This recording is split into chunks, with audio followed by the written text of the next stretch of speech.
Hello VNS જૂના BCom ના વિદ્યાર્થી મિત્રો કેમ છો? આપ સૌ મજામાં છો? ચાણક્ય કોમર્સ ક્લાસીસમાં આપનું સ્વાગત છે. હું છું કૃણાલ સર. આપણે જોઈ રહ્યા છે F5 બીકોમ સેમ 1 નો એકાઉન્ટ, જેમાં આપણે શાખાના હિસાબની ચર્ચાઓ કરી છે, દાખલાઓ ગણેલા છે. કેવા દાખલાઓ આવે, દરેક દાખલા આપણે નવા એન્ટિક પીસ એડ કરતા જતા છે. આજે પણ આપણે એક નવો એન્ટિક પીસ દાખલામાં જોવાના છે. તો દાખલામાં શરૂઆત કરીએ આપણે પહેલા સૌપ્રથમ ટૂંકા દાખલાથી. તે પહેલા થોડું આપણે ટ્રેલર યાદ કરીએ. યાદ છે શાખાના હિસાબમાં શું કરવાનું છે? તો સૌપ્રથમ તો શાખા ખાતું બનાવવાનું એક પેજ ભરીને, ત્યાર પછી શાખાના ચોપડે વેપાર ખાતું, નફા નુકસાન ખાતું, દેવાદારનું ખાતું, રોકડ ઓબ્લિક બેંક ખાતું નહીં આવે, શું આવે? પેટા રોકડ ખાતું આવે. યાદ છે? અને દેવાદારનું ખાતું. તો આટલા ખાતા બનાવવાના છે. થોડી હજુ ઝાંખી ઝલક જોઈ લઈએ. એમાં તો મોકલેલું બધું શાખામાં ઉધાર આવે. શાખામાં ઉધાર તો ગમે તે ખાતામાં ઉધાર થવાનું છે. શાખામાં જમા તો ગમે તે ખાતામાં જવાનું. જમા બાજુ પર અસર આપવાની, પણ શાખામાં એન્ટ્રી નહીં આવે અને વેપાર, દેવાદાર, નફા નુકસાન અને પેટા રોકડમાં અસર આપીએ તો ક્રોસ એન્ટ્રી આપવાની છે. યાદ છે? એકવાર ટ્રેલર જોઈ લેવાનું 5 મિનિટનું, પછી દાખલા તરફ જવાનું. એટલે તમારું મગજ એકદમ ખતરનાક ચાલે, શાર્પ. શાર્પ નહીં, શાર્પ. વાંચો. 2 માર્કનો ટુકડો દાખલો તમારા નસીબમાં આવો પણ હોઈ શકે. દેવાદારોની શરૂઆતની બાકી આપી 4000, આખરની બાકી 20000. દેવાદારો પાસેથી આપણા રૂપિયા આપેલા છે, ઘાલખાત આપેલી છે, ઉધાર વેચાણ શોધવાનું છે.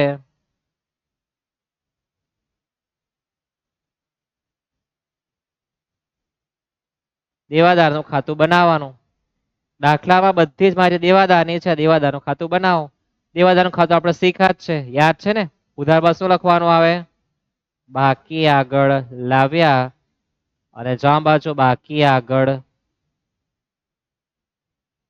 લઈ ગયા. આપણને આટલો તો કન્સેપ્ટ બધાને ક્લિયર જ છે. હવે વાંચતું જવાનું છે, આપણે લખતું જવાનું. જે પિક્ચર સેટ થાય તે આપણું પિક્ચર.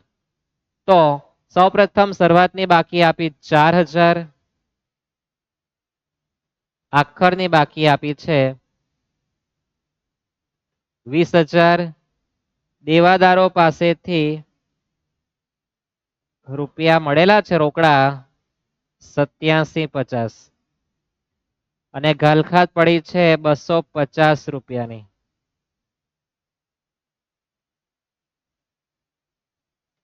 તો દેવાદારના ખાતામાં તમારે આ પ્રકારે એન્ટ્રી આપવાની.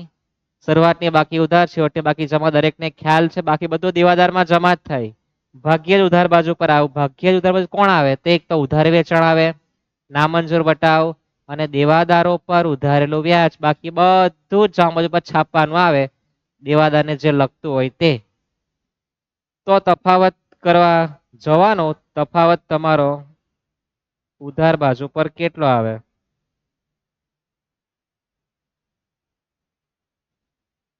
જે આવે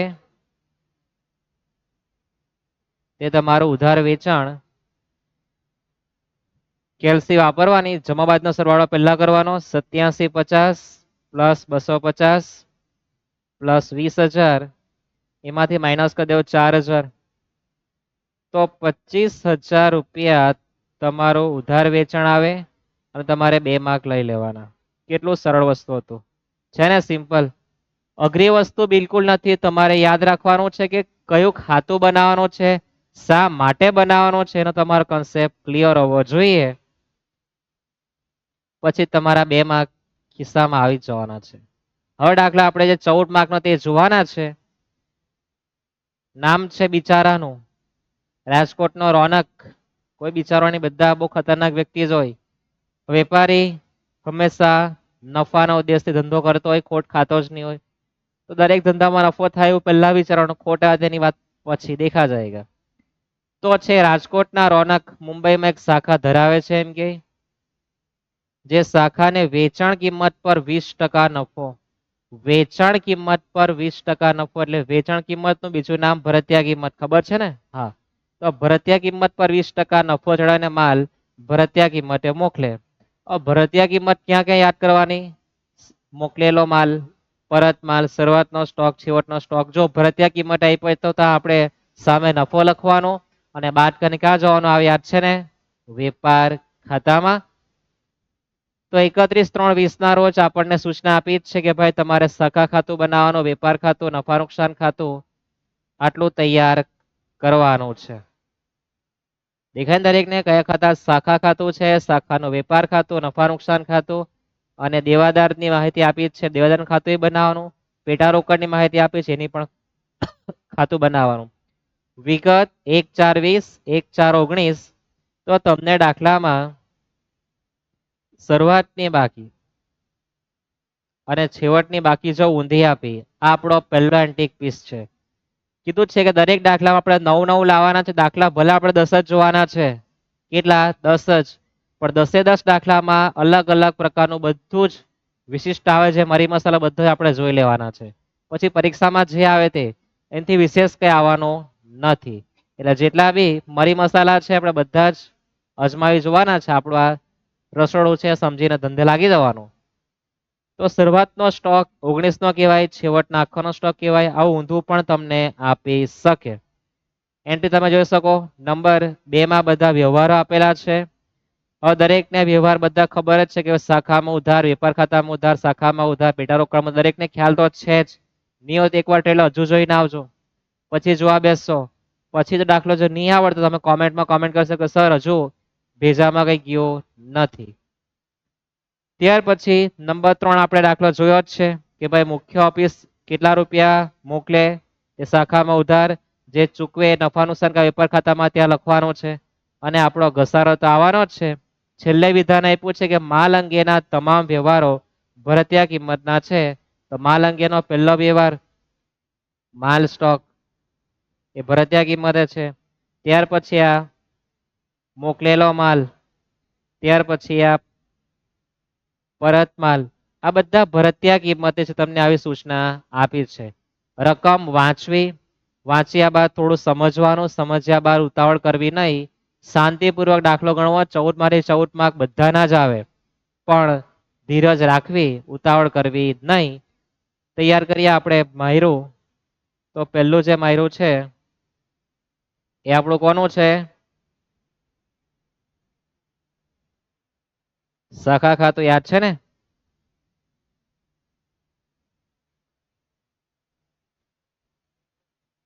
શાખા ખાતું એક પેજ નું બનાવવાનું પૂરેપૂરું. આળસ ઓછી વાપરવાની.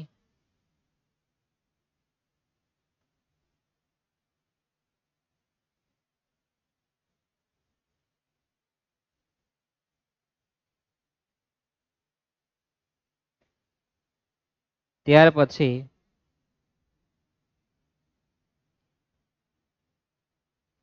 વેપાર ખાતું, દેવાદારનું ખાતું, નફા નુકસાન આપણે અહીંયા લઈ લઈએ ઉચકીને. અને ત્યાર પછી પેટા રોકડ ખાતું.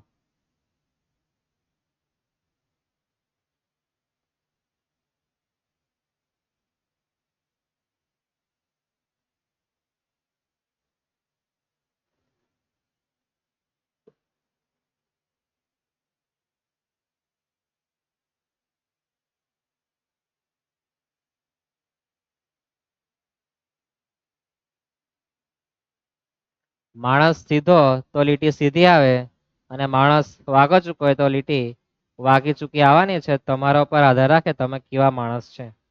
સીધા હોય તો લીટી સીધી આવે, વાંકા ચૂકા હોય તો લીટી વાંકી ચૂકી આવવાની છે.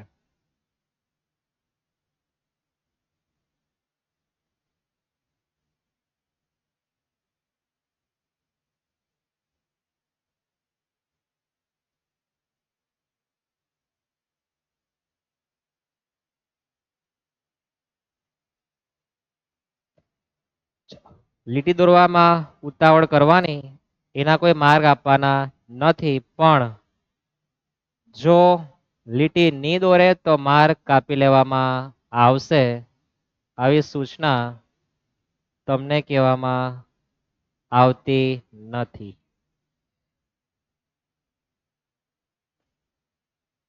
પેલું છે આપણું જે શાખા ખાતું. જગ્યા ઓછી છોડાઈ છે, શાખા ખાતું તમારું શાખા નહીં શાખા, વિગત રકમ રૂપિયા, વિગત રકમ રૂપિયા. ત્યાર પછી તમારું વેપાર ખાતું ભાગી નહીં જતો પાછો.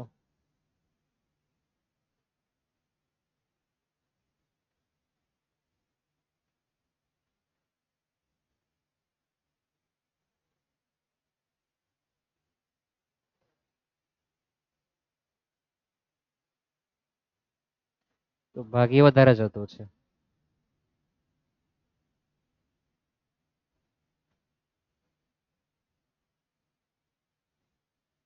વેપાર ખાતું વિગત રૂપિયા, વિગત રૂપિયા.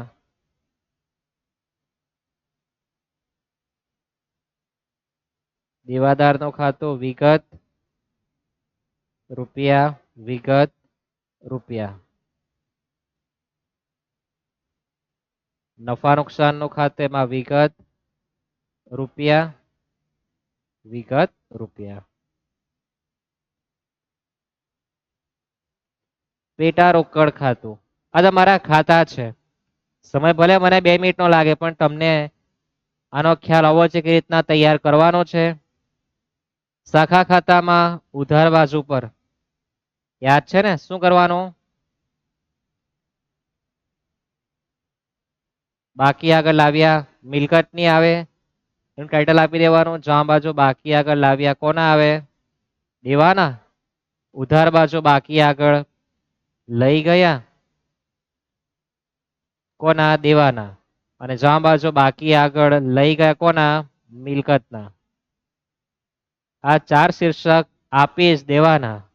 બાકી આગળ લાવ્યા મિલકતની તો છેવટની બાકી જમા, દેવાની શરૂઆતની જમા, છેવટની ઉધાર. વેપાર ખાતામાં ઉધાર બાજુ શરૂઆતનો સ્ટોક, જમા બાજુ છેવટનો સ્ટોક.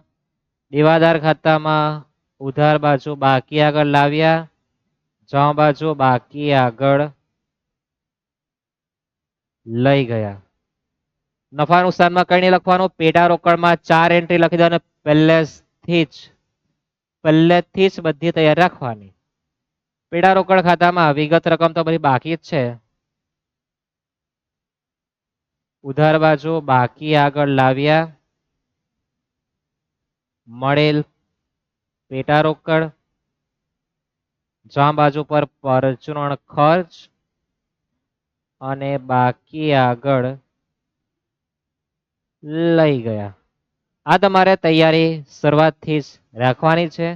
આ તમારું મંડપ તૈયાર થઈ ગયું. જે પણ હોય તેની આપણે વિધિ કરી નાખવું શાંતિપૂર્વક. હવે આપણે રકમ વાંચી છે.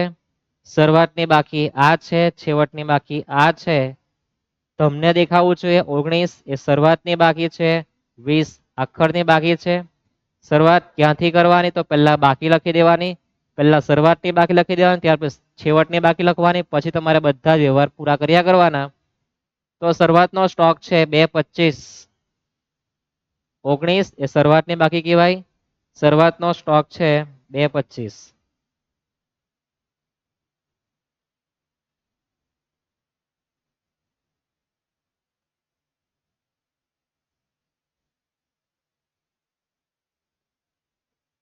હવે આપણને છેલ્લે વિધાન આપેલ છે કે માલ અંગે તમામ વ્યવહાર કોના છે? ભરતીય કિંમતના. એટલે કાઉન્સમાં આપણે ભરતીય કિંમત લખેલું છે અને એ જ લાઈનમાં સામે શરૂઆતના સ્ટોકનો નફો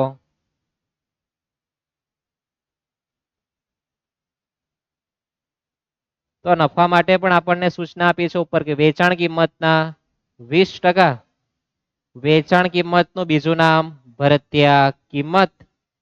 તો 225 ગુણ્યા 20% કરો તો 45,000 રૂપિયા તમારો નફો આવે. પછી ઉતાવળ કરવી નહીં, કેલ્સીમાં માઇનસ ઇઝ ઇક્વલ કરી દેવ તો તમારા આન્સર 180 આવે. એ તમારો શરૂઆતનો સ્ટોક વેપાર ખાતામાં લખવાનો.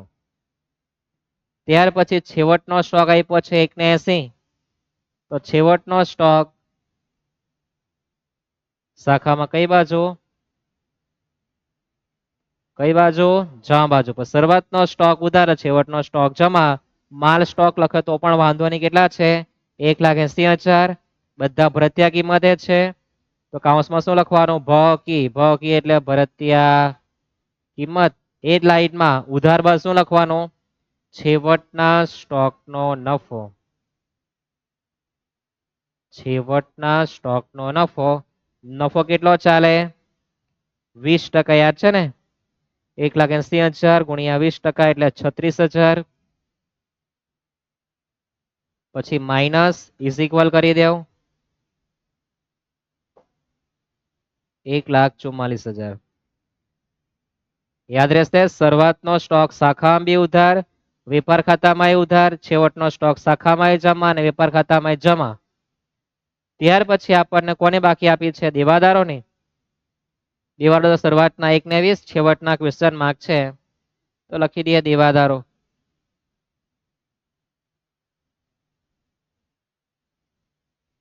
$1,20,000. છેવટના દેવાદારો આપણે શોધવાના છે. આપણે જાણતા નથી. ક્વેશ્ચન માર્ક ઘરમાં જ કરી મૂકવાનો. ખ્યાલ આવે? દેવાદારનું ખાતું બનાવેલું છે. દેવાદારના ખાતામાં ઉધાર બાજુ 1,20,000.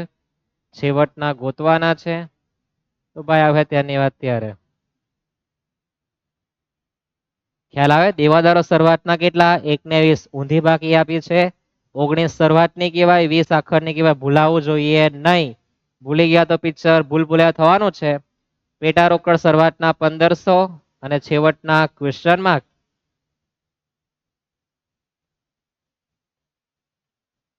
પેટા રોકડ શરૂઆતના 1,500,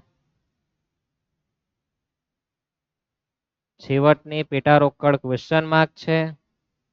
એ પણ આપણે શોધીશું. પેટા રોકડનું ખાતું બનાવેલું છે. પેટા રોકડના ખાતામાં જવાનું. શરૂઆતની બાકી 1,500, છેવટની બાકી ભગવાન જાણે. શોધવી પડવાની છે. ખ્યાલ આવે? સમય આપણે ભરી લેતા છે પણ બધું ક્લિયર કટ જતું છે. ત્યાર પછી અગાઉથી ચૂકવેલ વીમો 1,260 અને 1,800. અગાઉથી ચૂકવેલ વીમો 1,260. અગાઉથી ચૂકવેલ વીમો 1,260 ને 1,800 છેવટના. એનું કઈ આપણે ખાતું બનાવેલું નથી તો બીજી અસર આપવા બી જવાની કઈ જરૂર નથી. ત્યાર પછી આગળ ફર્નિચર છે 1,24, છેવટનું શરૂઆતનું ક્વેશ્ચન માર્ક છે તો ફર્નિચર લખી દઈએ ક્વેશ્ચન માર્ક. ફર્નિચર શરૂઆતનું નથી આપ્યું, શોધવાનું છે. છેવટનું ફર્નિચર આપણને આપેલું છે 1,24,500.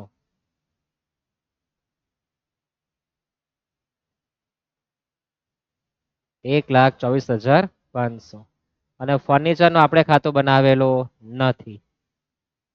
સમજાય ને આટલું? શરૂઆતની બાકી 19, છેવટની બાકી 20. ત્યાર પછી પગાર ચૂકવવાનું બાકી દેવું કહેવાય. દેવો દેવાના ઘરે જાય એટલે કે જમા બાકી શરૂઆતની 2,400, છેવટની 3,000. પગાર ચૂકવવાનો બાકી શરૂઆતની બાકી 2,400 અને પગાર ચૂકવવાનો બાકી રકમ 3,000. પગારનું પણ આપણે ખાતું બનાવેલું નથી. 19 એ શરૂઆતની બાકી કહેવાય, 20 એ છેવટની બાકી કહેવાય અને પગાર ચૂકવવાનું બાકી દેવું શાખાની જમા બાજુ શરૂઆતની બાકી છેવટની બાકી ક્યાં આવે? ઉધાર. એનું પણ આપણે ખાતું બનાવેલ નથી. ત્યાર પછી હુંડી છે. શરૂઆતની ડેશ, છેવટની કેટલી છે? 30,000. તો લેણી હુંડી તમે લખો તો વાંધો નહીં, લખે તો વાંધો નહીં. છેવટે કેટલા આપેલા છે? કેટલા છેવટના? 30,000. લેણી હુંડી મિલકત કહેવાય, યાદ છે ને? હા. એટલે મિલકત એટલે શરૂઆતની બાકી અહીંયા આવે, છેવટની બાકી અહીંયા. શરૂઆતની બાકી ડેશ એટલે લખતા નથી. છેવટની બાકી આપણને 30,000 રૂપિયા આપી છે. કોના? લેણી હુંડીના. આપણે એનું પણ ખાતું બનાવેલું નથી કે બાકી આ લખવાની કઈ અસર છે, બાકી લખવાનું કઈ જ કામ નથી. ત્યાર પછી બાકીનો અધ્યાય પતી ગયો. શાખાએ ચૂકવેલ પરચુરણ ખર્ચા. પરચુરણ ખર્ચા ક્યાં આવે? શાખામાં બી ઉધાર, શાખામાં આવે જ નહીં, ક્યાં આવે? નફા નુકસાનમાં ઉધાર અને પેટા રોકડમાં જમા. આની ક્રોસ એન્ટ્રી આપવાની છે, યાદ રાખજો. પરચુરણ ખર્ચા ક્યાં લખવાના? ક્યાં લખવાના છે? નફા નુકસાનમાં ઉધાર અને પેટા રોકડમાં જમા. 2400 રૂપિયા છે પરચુરણ ખર્ચ પેટા રોકડમાં અને નફા નુકસાનમાં. યાદ રાખજો, શાખાએ ચૂકવેલા છે એટલે શાખાના ઘરમાં જ આવે. શાખા ખાતાનું ઘર છે. પેલું શાખા ખાતું છે જે મુખ્ય ઓફિસના ચોપડે છે, આ શાખાના ચોપડે છે. ચોપડા માથાકૂટ નહીં કરવાનું, યાદ રાખવાનું. પરચુરણ ખર્ચો નફા નુકસાનમાં ઉધાર ને પેટા રોકડમાં જમા. ત્યાર પછી શાખાને મોકલેલ માલ આપણે વાંચેલું છે, કાઉન્સમાં શું લખ્યું છે? ભરતિયા કિંમત 5.40. મોકલેલો માલ ક્યાં આવે? શાખામાં ઉધાર બાજુ. શાખામાં ઉધાર બાજુ મોકલેલો માલ કેટલો છે? 5.40 ને મોકલેલ માલ ભરતિયા કિંમતે 5,40,000. એ લાઈનમાં સામે મોકલેલ માલનો નફો 5,40,000 ગુણ્યા 20%, 1,08,000 માઇનસ ઇઝ ઇક્વલ કરી દેવાનું. 4.32 ક્યાં લખવાનું? વેપાર ખાતામાં.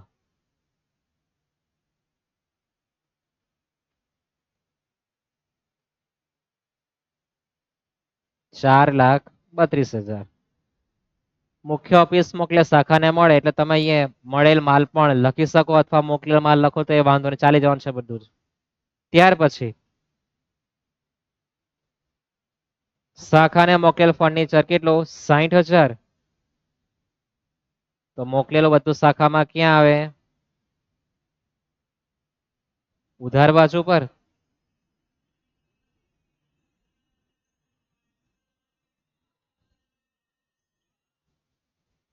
ત્યાર પછી કાઉન્સમાં તારીખ આપી છે મોકલેલ ફર્નિચરની 1/10/19.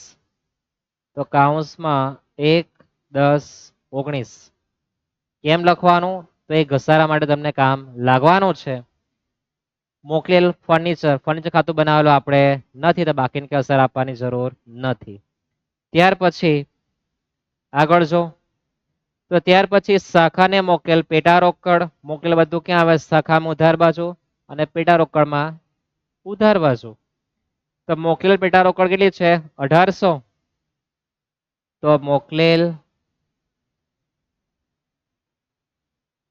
પેટા રોકડ 1,800 અને પેટા રોકડ ખાતામાં રિઝર્વ સીટ રાખેલી જ છે.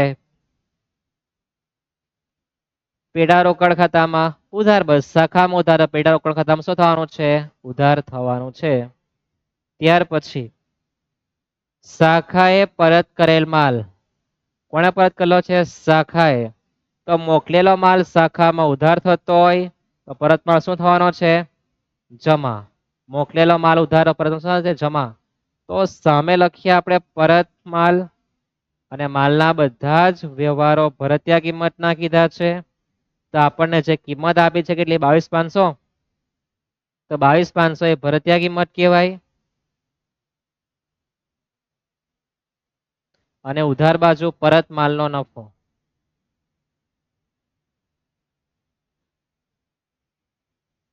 $22,500 ના 20%.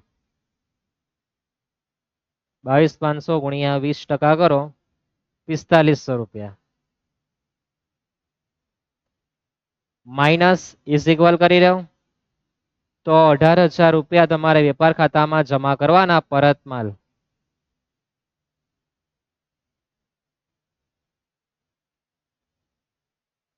પરત માલ 18,000 મોકલેલો શાખામાં ઉધાર તો પરત માલ શું થાય? જમા થાય. ત્યાર પછી આગળ રોકડ વેચાણ. તો રોકડ વેચાણ શાખાની બી જમા અને વેપાર ખાતાની બી જમા, યાદ છે ને? તો રોકડ વેચાણ 3,45. રોકડ વેચાણ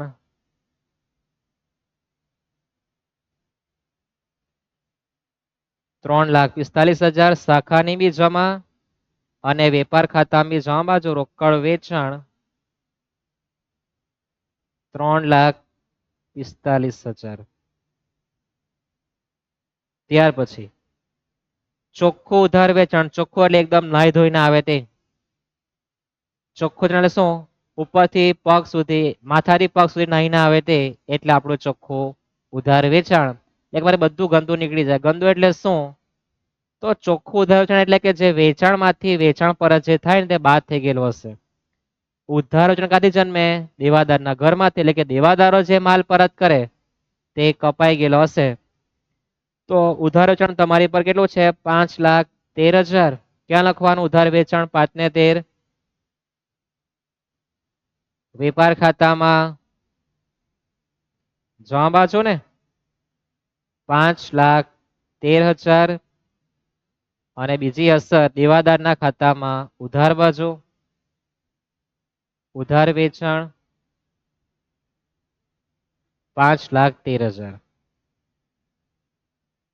ઉધાર વેચાણ દેવાદારમાં ઉધાર, વેપાર ખાતામાં જમા, શાખામાં આવતું નથી. યાદ રહેશે? અને ચોખ્ખો એટલે કે ગ્રાહકો જે માલ પરત કરે તે હવે લખવાના રહેતા નથી. આવું કહેવા માંગે. શબ્દ યાદ રાખજો. આગળ જોઈએ. દેવાદારો પાસેથી મળેલ રોકડ કેટલી છે? 4,25,000 રૂપિયા મળે શાખામાં જમા.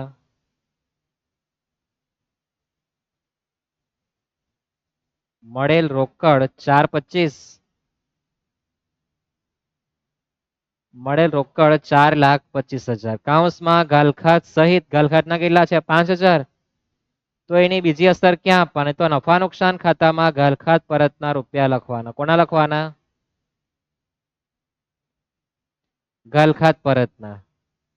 યાદ રાખજો, દેવાદારો જે રૂપિયા આપે એમાં જો ગાલખાત પરતના રૂપિયા હોય તે નફા નુકસાનમાં જમા કરી દેવાના અને બાકીના 4,20,000 જે વધે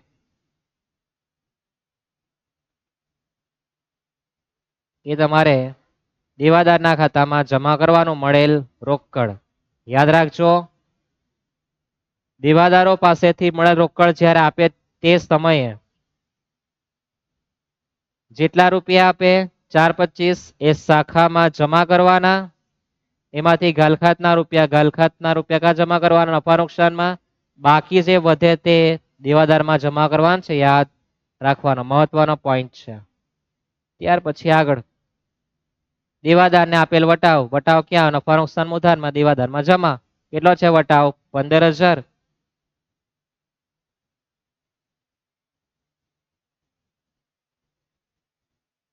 વટાવ 15,000. દેવાદારમાં એ જમા. નફા નુકસાનમાં ઉધાર, દેવાદારમાં જમા, વટાવ. ત્યાર પછી ગાલખાત છે 6,000. એની પણ સેમ એન્ટ્રી આપવાની.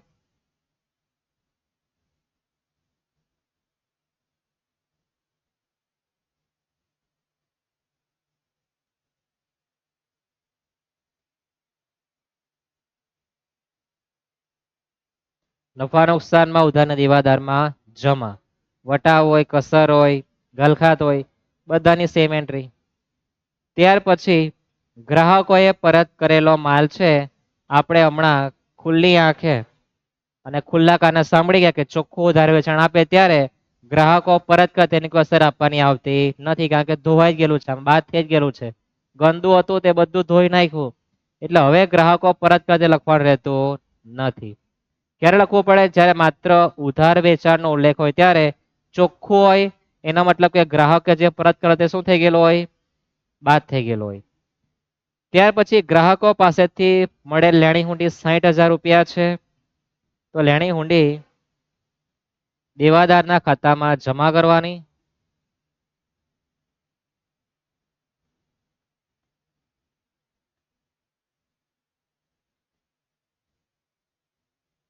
લેણી હુંડી દેવાદારના ખાતામાં જમા કરવાની અને શાખાના ખાતામાં પણ લેણી હુંડી જમા કરવાની.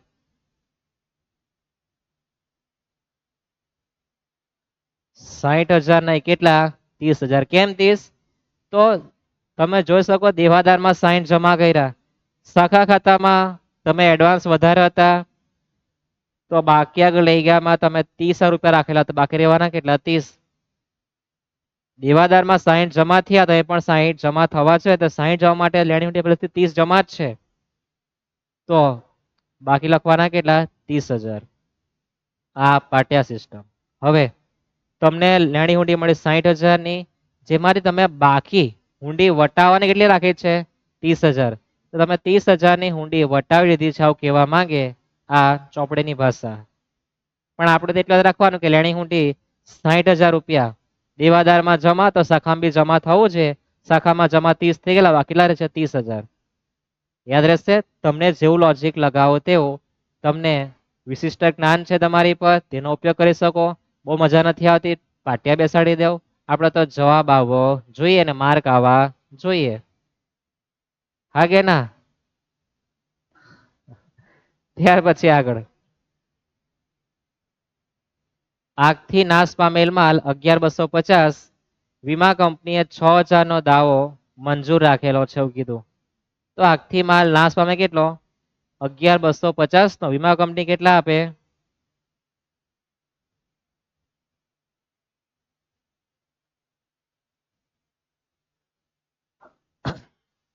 કેટલા આપે છે? 6,000 રૂપિયા. હવે તમારે શીખવાનું તે આપણને છેલ્લે કે માલ અંગેના તમામ વ્યવહારો, તો આગથી માલ નાશ પામ્યો એ પણ આપણો કયો કહેવાય? ભરતિયા કિંમતનો કહેવાય ને. કઈ કિંમતનો કહેવાય? ભરતિયા કિંમતનો. આ પણ નવા ટોપિક છે. આપણે કીધું છે દરેક દાખલામાં નવા ટોપિક લઈને આવવાના છે. આ દાખલામાં ટોપિક છે નવો કયો? શરૂઆતની છેવટની બાકી ઊંધી આપી હતી, અને આગથી નાશ પામેલ માલ ભરતિયા કિંમત એ ક્યાંથી મળે આપણને? માલ અંગેના તમામ વ્યવહારો ભરતિયા કિંમતના આપેલા છે. સમજ પડવી જોઈએ. આ એન્ટી પીસ હતું. તો 11,250 ભરતિયા કિંમત છે, મારો નફો બાદ કરી દેવાનો. તો આપણે ગણતરી કરી દઈએ એની. 11,250 સીધા -20% કરો, તો આપણી મૂળ કિંમત કેટલી આવે? 11,250 -20%. તો 9,000 નો માલ આપણો નાશ પામે. નાશ પામેલ માલ કા લખવાનો આવે? વેપાર ખાતામાં જમા બાજુ. આગથી બળી ગયેલ માલ ખાતે કેટલા? 9,000. વેપાર ખાતું હંમેશા મૂળ કિંમતે બને, એટલે નફાને મારે ટાટા બાય બાય કરી નાખવાનું છે. ત્યાર પછીની બીજી અસર કશે નહીં આપવાની. કંપની વાળા કેટલા આપે? 6,000. તે વીમા કંપની જેટલા આપે એટલા કાં લખવાના? ક્યાં લખવાના? શાખામાં જમા બાજુ પર. હવે 9,000 નો માલ તમારો બળી ગયો, કંપનીના 6,000 આપી ગયા, આપી રૂપિયા લખી દીધા આપણે. પણ બાકીના 3,000 નું શું? ક્વેશ્ચન માર્ક થાય ને. તો 9,000 માંથી 6,000 રૂપિયા આપણને મળી ગયા, તો 3,000 નુકસાન થવાનું. નુકસાન નફા નુકસાન ખાતામાં ઉધાર બાજુ. આગથી થયેલ નુકસાન કેટલું? 3,000. 9,000 નો માલ બળી ગયો, વીમા કંપનીવાળા જેટલા આપે એટલા રૂપિયા શાખામાં જમા, અને જેટલા રૂપિયાના પણ નુકસાન થાય નુકસાન નફા નુકસાન ખાતામાં ઉધાર કરવાનું છે. આ યાદ રહેવું જોઈએ. ત્યાર પછી મુખ્ય ઓફિસ થી ચૂકવેલા બધા ખર્ચા શાખામાં ઉધાર બાજુ.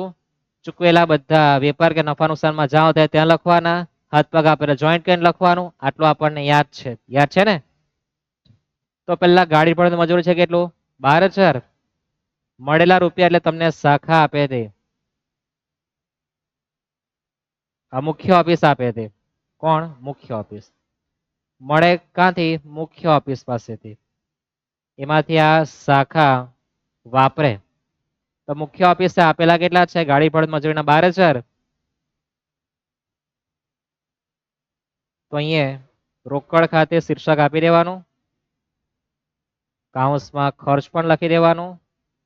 આપણે ગાડી ભાડું ને મજૂરી 12,000 રૂપિયા આપ્યા છે ને, આપણે માત્ર લખતા હોય મજૂરી 12,000. મજૂરી 12,000 એ ક્યાં આવે? વેપાર ખાતામાં કઈ બાજુ? ઉધાર બાજુ. મજૂરી માટે કેટલા ચૂકવેલા છે? 9000. મજૂરીના આપણને કશા 8 પગ આપ્યા દેખાય છે બાકીમાં કશે નથી ને? અહીંયા દેખાય કશે મજૂરીનું કોઈ 8 પગ નથી ને? મજૂરી કેટલી છે? 9000. પેપર ખાતામાં લખવાની બી કેટલી? 9000. મજૂરી 9000. યાદ રહેશે. મુખ્ય ઓફિસનું શાખામાં લખવાનું અને શાખાવાળું વેપાર ખાતામાં લખવા જવાનું. હાથ પગ કઈ આપેલા નથી કે જોઈન્ટ કરવા પડે. ત્યાર પછી પગાર 36 ને 33. પગાર 36,000 અને પગારના હાથ પગ આપ્યા તમે જોઈ શકો. પગારના હાથ પગ આપેલા છે પણ તમારે પગારના હાથ પગ જોઈન્ટ કરતી વખતે મેં લખતો છું, તમારા નોટમાં લખવાનું નહીં. કેટલા રૂપિયા વાપરેલા છે એ લોકોએ? 33,000. પગાર આપણે ભલે એટલો આપેલો છે પણ એ લોકો શાખાએ કેટલો ચૂકવેલા? માત્ર 33,000. તો 3,000 રૂપિયા આપણી પર પાછા રિટર્ન કરી દેવાના છે. શાખા બહુ સારી કહેવાય. હવે જ્યારે આપણે પગાર નફા નુકસાન ખાતામાં લખીએ ત્યારે 36 ને 33 પ્લસ કરવાના. કેટલા? 33. 33 પ્લસ 3. એક જ બાજુ પરનો પ્લસ તૈયાર છે ને? 33,000 પ્લસ 3,000 સામેના માઇનસ કેટલા કરી દેવાના? 2400. તો કેટલા થવાના છે? ફરી એકવાર જોઈ લેજો. એક જ બાજુ પરનો પ્લસ કરવાનો એટલે કે 33,000 પ્લસ 3,000 એટલે 36 થઈ ગયા. માઇનસ જમા બાજુ પર જે પગારની બાકી આપે તે માઇનસ કરો. તો 33,600 જે આવે એ પગાર મારે નફા નુકસાન ખાતામાં લખવાનો. કેટલો? 33,600. યાદ રહેશે. 33,000 પ્લસ 3,000 માઇનસ 2400. આ યાદ રહેવું જોઈએ. યાદ રાખજો. પગાર 36 કેમ નથી લીધા? કારણ કે પગાર માટે શાખાએ ચૂકવેલા 33 છે તો શાખાના ચોપડે 33 લઈને તમારે પ્લસ માઇનસ કરવાનો. નવો ટોપિક શીખ્યા છે પણ ફરી પાછું એકવાર નવો ટોપિક સમજીને સમજી લેજો. આ ત્યાર પછી ભાડું વેરા 15,000 ને 13,500. 15,000 ને 13,500. ભાડું વેરા માત્ર ભાડું લખી દઈએ આપણે, વાટા પટી જાય. 15,000 આપેલા છે શાખામાં લખાઈ ગયા. 13,500 ક્યાં લખવાના? નફા નુકસાન ખાતામાં. નફા નુકસાન ખાતામાં ભાડું 13,500 હાથ પર કઈ આપેલા હતા નહીં. ત્યાર પછી વીમો કેટલો આપેલો છે? 7200. લખીએ વીમો 7200. એના હાથ પગ આપેલા જ છે પણ શાખાએ પણ વીમો કેટલો ચૂકવેલો છે? 7200. હાથ પગ જોઈન્ટ કરવા હોય તો 1260 પ્લસ 7200 અને સામે વીમો કેટલા આપેલો છે? 1800. કેલ્સી વાપરશું. એક જ બાજુ પર એના તો પ્લસ 1260 શરૂઆતના વીમાના છે પ્લસ 7200. સામે વીમો કેટલો છે? માઇનસ 1800. તો વેપાર ખાતામાં લખવાના કેટલા? નફા નુકસાન ખાતામાં લખવાના. કા લખવાનું? નફા નુકસાનમાં. જાગતા આવવું જોઈએ. વીમો લખવાનો છે આપણે નફા નુકસાન ખાતામાં 1260. ચૂકવેલા પણ 7200 જ છે અને સામેના 1800 માઇનસ કરી દેવાના. કેટલા આવે જો? ફરી એકવાર રિપીટ કરીએ, જોઈ લો. મુખ્ય ઓફિસના 7200, શાખાના 7200 છે તો આપણે શાખામાં ઉધાર કરી દીધા કેટલા? 7200. પછી એના હાથ પગ આપ્યા છે શરૂઆતની છેવટની બાકી જોઈન્ટ કરવાનો. એક જ બાજુ પર તો પ્લસ સામે તો માઇનસ. તો ઉધાર બાજુ પરના પ્લસ કરના? 1260 પ્લસ 7200 માઇનસ સામેના 1800 કરી દેવ તો 6,660 રૂપિયા તમારા આવવાના છે. કેટલા? 6,660. યાદ રહેશે આટલું. ત્યાર પછી ફર્નિચર પર ઘસારો આપેલો છે. સૌથી ખતરનાક ઘસારો જ છે. કેટલો આપ્યો છે? તો શરૂઆતનું ફર્નિચર આપણને આપેલું બિલકુલ નહીં હતું. યાદ છે ને? કેટલો ઘસારો છે? 10%. તો આપણે એની ગણતરી જોઈએ. શરૂઆતનું ફર્નિચર ખબર નથી.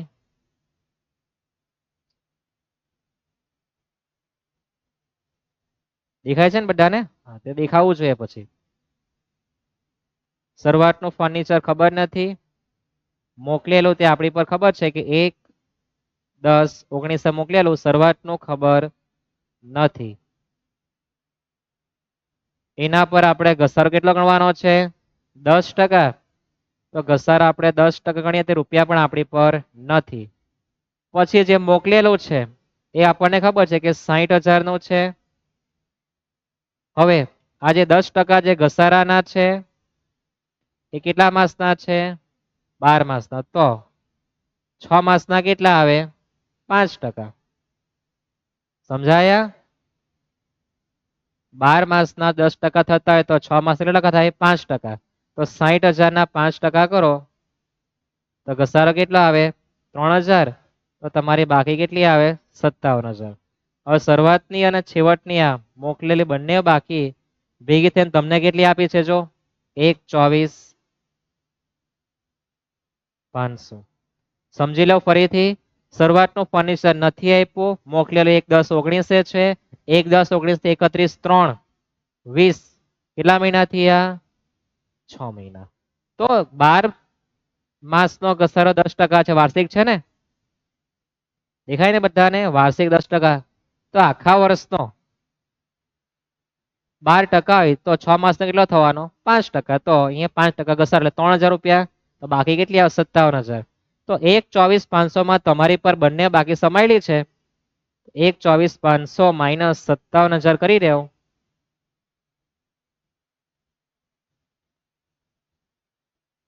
તો 67,500 આવે. કેટલા આવે?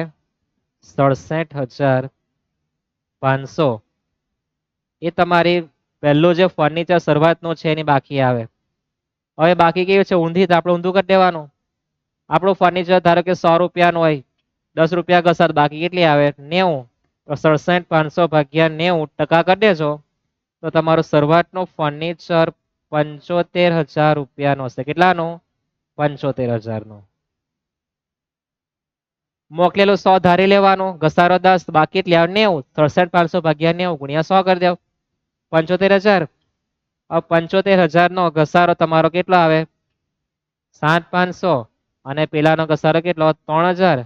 તો તમારો કુલ ઘસારો કેટલા આવે? 10,500. એ ઘસારો ક્યાં લખવાનો? નફા નુકસાન ખાતામાં ઉધાર બાજુ. ફર્નિચરનો ઘસારો 10,500. 10,500 ક્યાંથી આવ્યા? શરૂઆતની બાકીના 10% એટલે 7500 અને પેલાના 3,000. એ તમારા બધા વ્યવહાર પૂરા થાય. થઈ ગયા? હવે આ પિક્ચર તો તમારું ક્લોઝઅપ થઈ ગયું. હવે પહેલા બંધ કરવાનું પેટા રોકડ ખાતું, નફા નુકસાન ખાતું. તો પેટા રોકડમાં તફાવત કરો, તમારી છેવટની બાકી કેટલી આવે?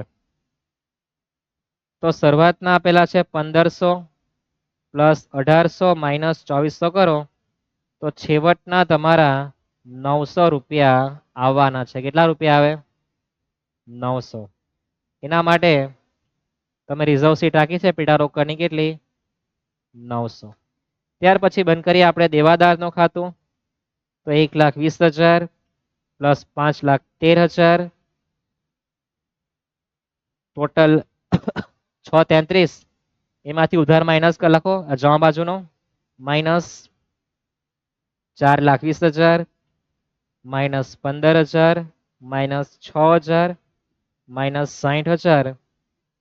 તો 1,32,000 ની તમારી છેવટની બાકી આવે. કેટલી આવે?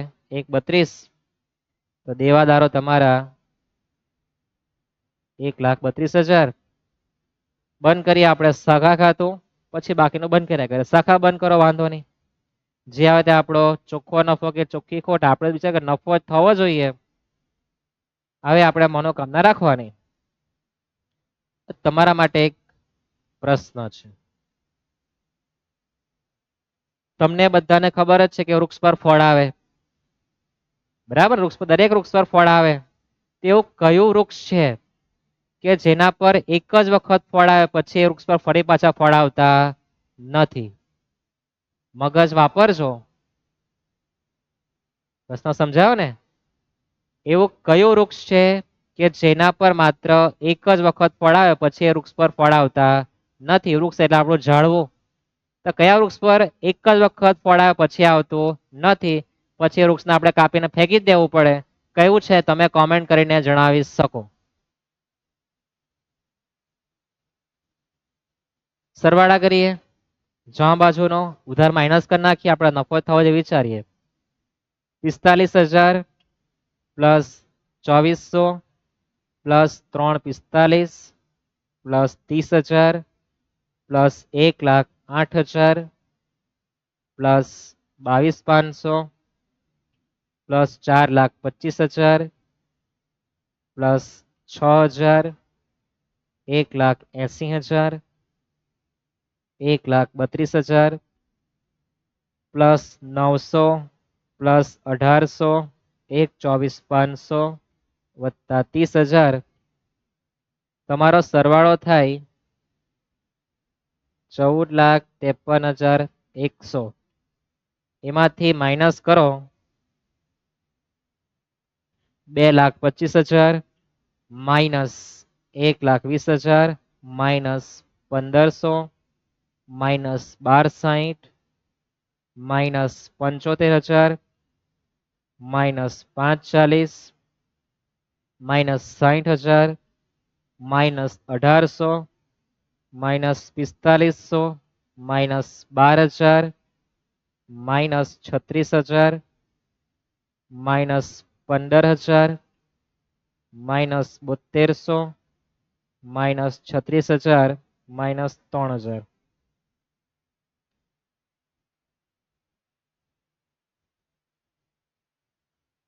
₹3,14,840 કેટલા? 3,14,840 રૂપિયા નો ચોખ્ખો નફો તમારો આવવો જોઈએ. અહીંયા જેટલા આવે એટલો જ તમારો નફા નુકસાન પણ સાબિત થવો જોઈએ. કેટલો?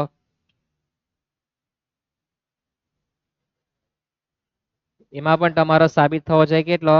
3,14,840. જોઈએ, બંધ કરો વેપાર ખાતું. 18,345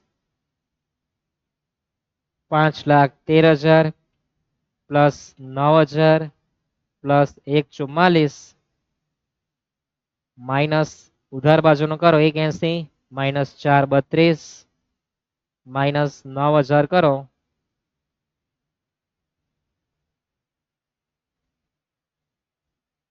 4,08,000 રૂપિયા કાચો નફો આવે. કાચો નફો લઈ જાઓ. નફા નુકસાન ખાતામાં કઈ બાજુ? જમા બાજુ. વેપાર ખાતામાં ઉધાર તો ત્યાં જમા. જમા બાજુ સરળ કરો. પહેલા 5,000 પ્લસ 4,08,000 સરવાળો 4,13 થઈ ગયેલો છે.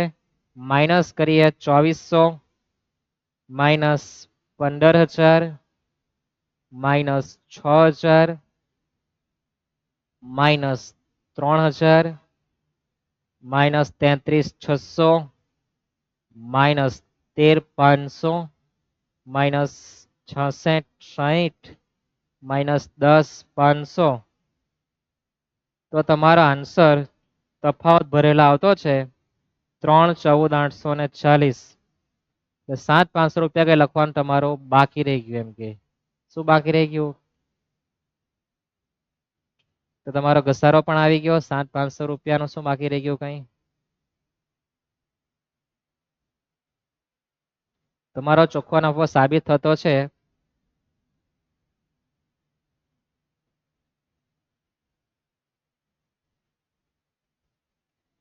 તમારો ચોખ્ખો નફો અહીંયા આવતો છે કેટલો? 3,22,340. હવે તફાવત જે આવ્યો છે કેટલો? 7,500. તે ક્યાંથી આવ્યો? તો મેં તમને પહેલા પણ કીધું હતું, ફરી પાછી એકવાર ચર્ચા કરી દઈએ. આપણે જોયેલું છે કે મુખ્ય ઓફિસ જે મોકલેલા એમાંથી જે વધે ઘટે 7,500 રૂપિયા જ હોવાના છે. આપણે ચર્ચા કરી છે. આ લખવાની એન્ટ્રી બાકી છે.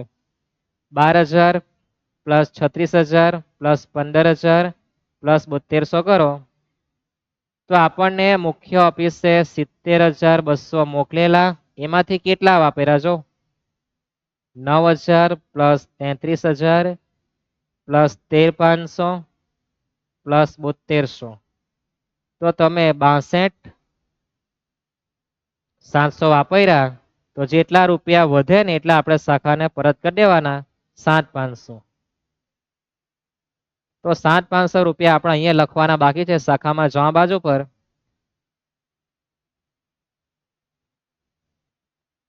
રોકડ ખાતે કૌંસમાં ખર્ચનો તફાવત 7,500. તમારો નફો અહીંયા વધી જવાનો છે 314,840 છે ને, કેલ્શિયમ લખજો.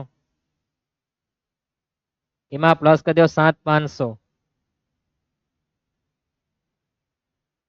તો તમારો ચોખ્ખો નફો સાબિત થાય કેટલો? 3,22,340. એક એન્ટ્રી ખાજે તમારો આટલો આન્સર ખોટો આવે. આપણને ખબર છે કે બંને તાલમેલ સરખા થવાના છે. રકમ મને તો યાદ હતી, પણ તમને મારે શીખવવાનું હતું કે બંને જગ્યાએ તમે જવાબ કરવા જાઓ અને તમારો જો તફાવત આવે, તમે તફાવત કરો કેટલો તફાવત આવતો છે એ રકમ શોધો, જેથી તમને ભૂલ સરળતાથી મળી જાય. અને ન મળે તો થોડી વાર નજર નાખવાની રકમ તરફ કે ભાઈ મારી કસે લખવામાં કે ભૂલ છે આંકડામાં, આમ તેમ. આવી બધી ભૂલ થઈને જવાબ નથી આવતા. તમને શીખવાનું છે, આપણે શીખવાઈ ગયું છે. ખ્યાલ આવે? લાઈક, શેર અને સબસ્ક્રાઇબ કરવાનું તમારા હાથમાં જ છે. આપણે ચર્ચા કરી છે કે કયું વૃક્ષ એક જ વખત ફળ આપે ત્યાર પછી વૃક્ષ પર ફરી પાછા ફળ આવતા નથી. કોમેન્ટ કરીને કોમેન્ટ બોક્સમાં જણાવજો. મળીએ નેક્સ્ટ લેક્ચરમાં. ત્યાં સુધી સીતારામ.